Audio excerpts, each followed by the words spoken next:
Have you ever noticed something strange about your own mind? A thought appears. At first it seems small, almost insignificant. Maybe it's something you said earlier today, a comment in a conversation, a joke that didn't land the way you expected. Or maybe it's something someone else said to you, something that sounded slightly off, something that left a strange feeling behind. For a moment you think about it, and then you move on. Or at least, you try to. But a few minutes later, the thought comes back. You replay the moment in your mind. You hear the words again. You imagine how it looked from the other person's perspective. And suddenly your brain starts asking questions. Did that sound weird? Did they misunderstand me? Did I say something wrong? Then you try to let it go. You tell yourself it doesn't matter. You focus on something else. But an hour later, the thought appears again. The same moment, the same conversation, the same uncomfortable feeling, and before you realize it, your mind is replaying the entire situation once more. Later that night, it happens again. You're lying in bed, trying to relax, trying to sleep, and suddenly the memory appears, clear, detailed, almost as if it's happening again in real time. The same words, the same moment, the same feeling. And you wonder something strange. Why does the mind do this? Why does the brain replay certain thoughts again, and again, and again, even when we don't want it to, even when the moment is long gone, even when the thought no longer matters? Because sometimes these loops last minutes, sometimes hours, and sometimes they return years later. An old memory appears, something embarrassing from the past, something awkward, something you wish had gone differently, and suddenly your brain brings it back to life, not just as a memory, but as an experience. You feel the same emotion again, the same discomfort, the same tension, and for a moment it feels as if time has folded in on itself. But here's the strange part. Mental loops like this are not accidents. They are not signs that something is wrong with your brain. They are not proof that you are overthinking too much.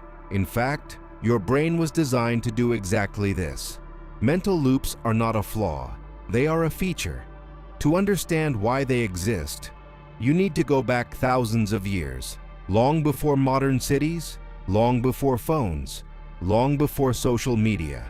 For most of human history, survival depended on paying attention to small details. The environment was unpredictable. Danger could appear at any moment.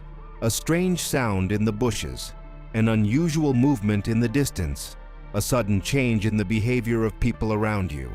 In those environments, small signals could mean the difference between survival and danger.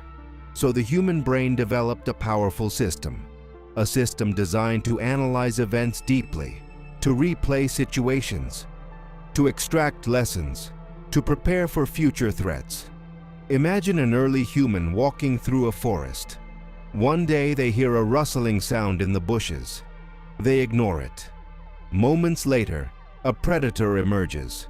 If they survive the encounter, their brain will never forget that moment. Later that night, their mind will replay the event. What was the sound? Where did it come from? What signs did I miss?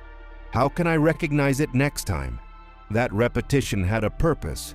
It helped the brain learn. It helped humans recognize patterns. It helped them predict danger before it appeared. Mental loops were not a problem. They were a survival mechanism, and that mechanism still exists inside your brain today. But the world around you has changed dramatically. Your brain evolved in a world filled with physical threats, predators, natural dangers, scarcity. But the modern world is different. Today, most of the challenges we face are not physical. They are psychological, social interactions, expectations, reputation, embarrassment, uncertainty. And yet, your brain processes these situations using the same ancient system, the same system that evolved to detect danger. So when something feels unresolved, your brain treats it as unfinished, and unfinished things activate mental loops. Psychologists sometimes call this the Zeigarnik effect. The Zeigarnik effect describes the brain's tendency to remember unfinished things more clearly than finished ones. When something is complete, the brain relaxes.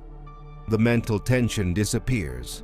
But when something remains unfinished, the mind keeps returning to it, almost like a background tab that refuses to close. Think about the last time you left something unresolved. Maybe a task, maybe a problem, maybe a conversation that ended strangely. Your brain probably returned to it later, not because you wanted to think about it, but because the brain doesn't like open loops. It wants closure. It wants resolution. It wants the story to end.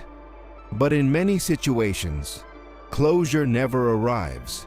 And when closure is missing, the brain keeps searching, searching for meaning, searching for explanation, searching for answers, even when the answers may not exist.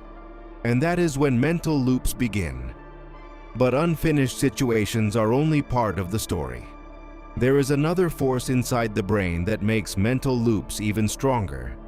Something psychologists call negativity bias.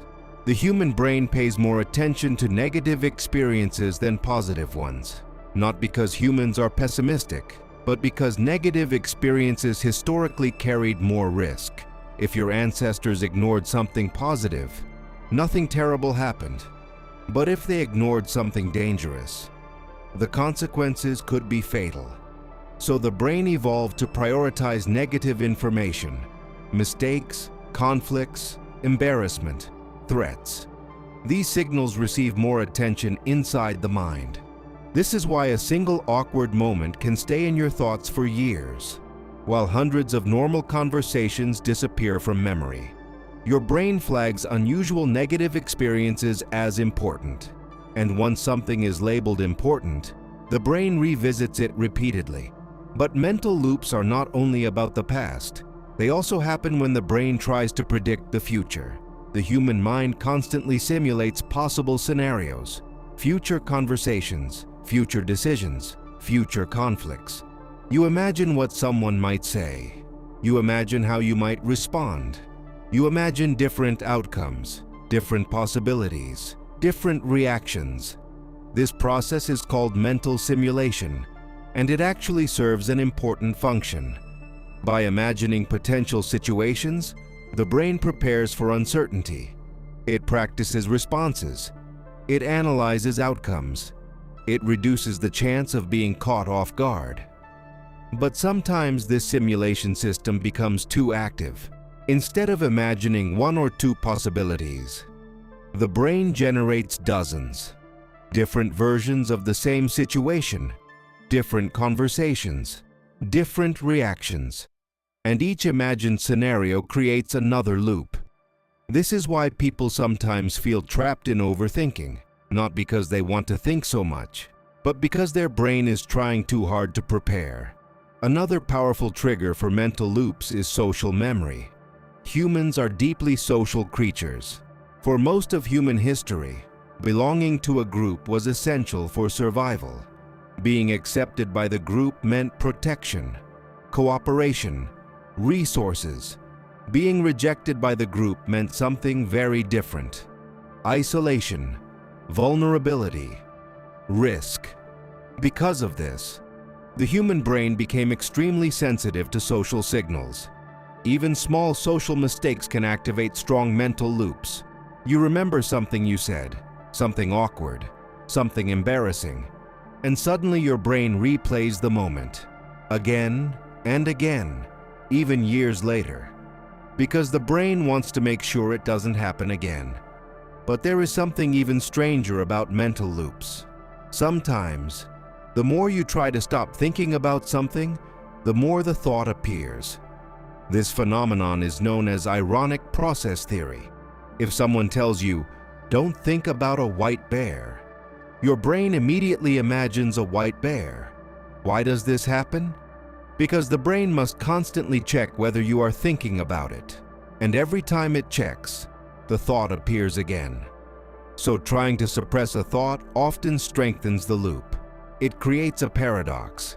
The harder you try to stop thinking about something, the more persistent it becomes. But there is one final reason mental loops feel so powerful. Repetition creates importance. When a thought appears repeatedly, the brain assumes it must matter. It interprets repetition as significance. After all, why would the thought keep appearing if it wasn't important? So the brain gives it more attention, but attention strengthens the loop, and the loop creates more repetition, which creates more attention. And suddenly a small thought becomes a powerful mental pattern, a cycle: thought, attention, repetition, importance. And then the cycle begins again. But here is the most important insight. Your brain is not trying to torture you. It is trying to protect you. Mental loops are the brain's attempt to resolve uncertainty, to learn from mistakes, to prepare for future situations. But the modern world presents the brain with more information than it evolved to handle. Thousands of social interactions, constant stimulation, endless possibilities, and the brain tries to analyze all of it, even when there is nothing left to solve. Understanding this changes how we see these thoughts. Because mental loops do not mean something is wrong with you. They mean your brain is doing what it was designed to do. Trying to understand the world, trying to learn, trying to protect you. But sometimes, the moment you stop trying to solve the thought is the moment the loop begins to fade, because the brain no longer believes there is a problem to solve. And slowly, the mind becomes quiet again.